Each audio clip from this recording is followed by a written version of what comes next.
there are some things that are unique to the decade that we grew up in. The 1970s was no different, having a distinct style that is easily recognizable, even to newer generations. But aside from the obvious disco and bell-bottom trends, there were more minute details that people living during that time will easily recognize. So here are 13 things from the 1970s that kids today would never understand. Options for watching TV were very different during the 1970s. For one, there were really only 3 TV channels, plus public broadcasting. That's right, just 3. No streaming services, no endless options. You'd also have to get up and manually turn the dial to change channels. It was a time in which we waited for our favorite shows, which included nightly shows that were popular and Saturday morning cartoons. It was a big deal when you could pour a big bowl of cereal and binge hours of your favorite animated shows. But with the limited options on the television, it's no wonder kids spent so much time outside. Well, that and the fact that some parents made their kids go outside and play. During the 70s, making a mixtape was an art form. It took patience and dedication to sit by the radio for hours, waiting for the right song to be played. It didn't matter how good your timing was either, because pushing down the play and record buttons at precisely the right time still sometimes had the DJ talking over the intro, and that was just part of the charm. Cassettes had their quirks too, like when they got tangled, and you would have to use a pencil to wind them back in. Cassettes made it pretty easy to create what we know today as a playlist, and this was the first time we could listen anywhere we wanted. Did you ever run around the house and pretend you were Superman or Batman? Well, if you did, during the 1970s, then you most likely had on a pair of superhero underwears. For many kids, they served a dual purpose. They wore underwear and part of a costume. When you were strutting around the house, feeling invincible, superhero underwears were more than just clothing. They were your identity, especially the ones that match the actual superhero outfits. Nowadays, kids can never appreciate their underwear in the same way. Recollection Road is proud to partner with Life Story Pro. Watch until the end of this video to learn more about preserving your loved one's stories in a beautifully printed book, which makes the perfect gift. Visit Life Story Pro.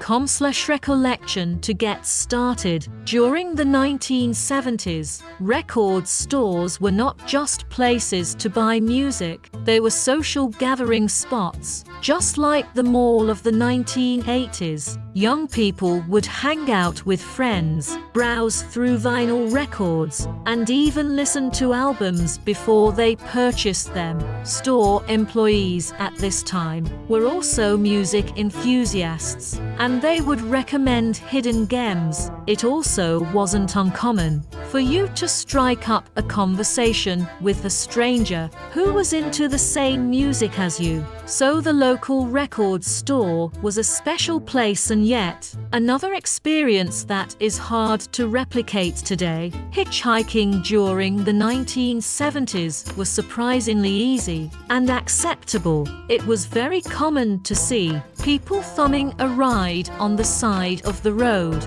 Drivers would often not hesitate to pick up hitchers, and it was seen as a way to help out a fellow traveler. There was more of a sense of camaraderie on the open road back then, and that's hard to understand in today's world. But it wasn't without risk, and there was still a chance you might encounter a few weirdos, and that was just part of the fun. Nowadays, it's illegal to hitch free rides in many places, but back then, it wasn't unusual to find a service member, a student, or even a hippie thumbing for a ride. When you think back to the 1970s, men had some serious style. They had manly mustaches, sideburns, big hair, and that distinct aroma of aftershave wafting around them. It was all about the macho look, and men took their grooming pretty seriously.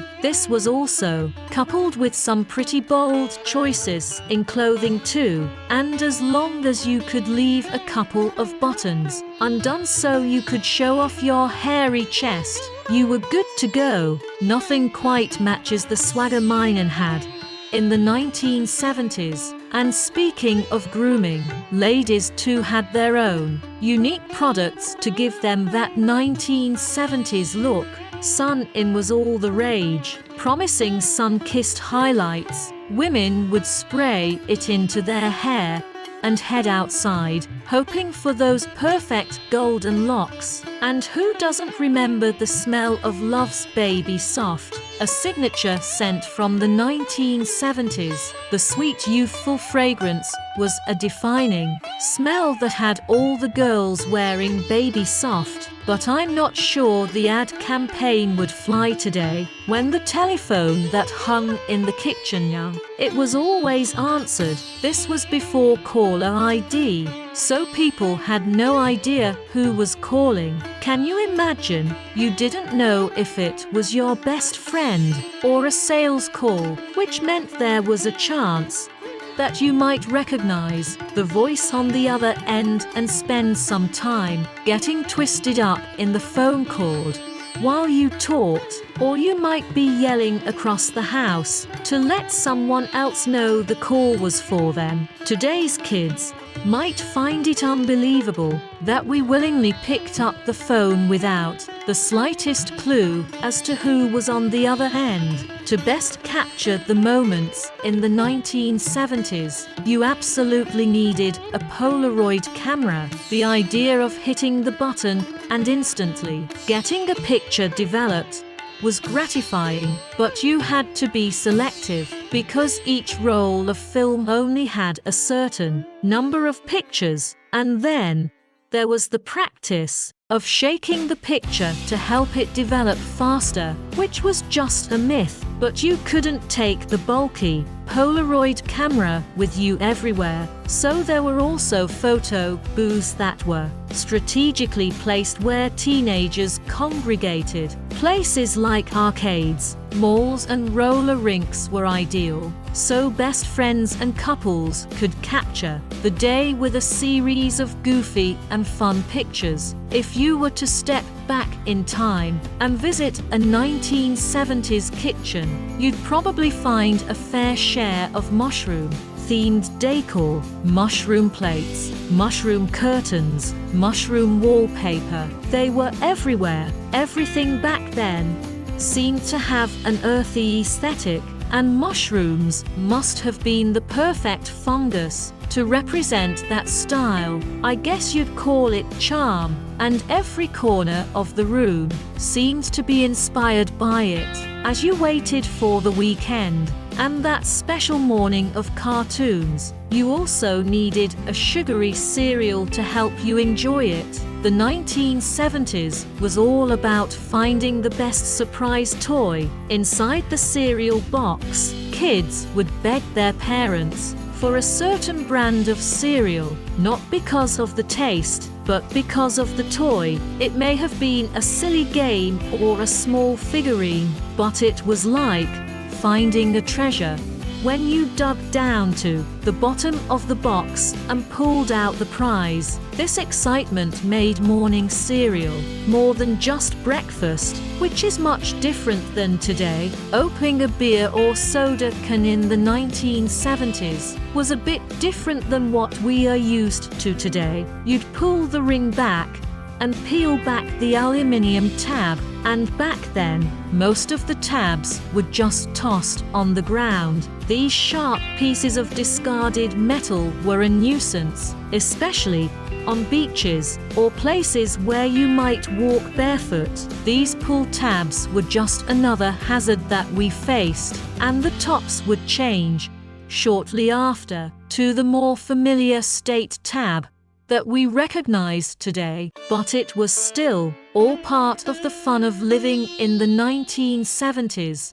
Last but not least, School lunch in the 1970s wasn't complete without a trusty metal lunch box in the matching thermos. These lunch boxes not only showed off her favorite characters from pop culture, but they often also had their fair share of rust on them too. Any ding or scratch would quickly rust over, and our parents didn't seem to mind either. Remember the smell of opening a metal lunch box after a long, hot day? Kids today, with their ice packs and insulated lunch bags, will never fully understand what it was like to grow up in the 1970s. Let me know in the comments if I missed anything, and make sure to sign up for the Recollection Road newsletter using the link in the description. Recollection Road is all about looking back on our past, and many of these memories begin with our family. Your loved ones have lived a life full of stories to tell, so why not preserve them by using Life Story Pro to help create a beautifully printed color book about their life? The process is as simple as replying to an email. Life Story Pro guides you through the process of capturing written memories and adding photos to create your book. It's really that easy. This makes the perfect gift too, because it's really a gift of a lifetime of memories. Go to lifestorypro.com/reelection and get started today. Life Story Pro is the easiest way to preserve these wonderful stories for future generations. Don't wait.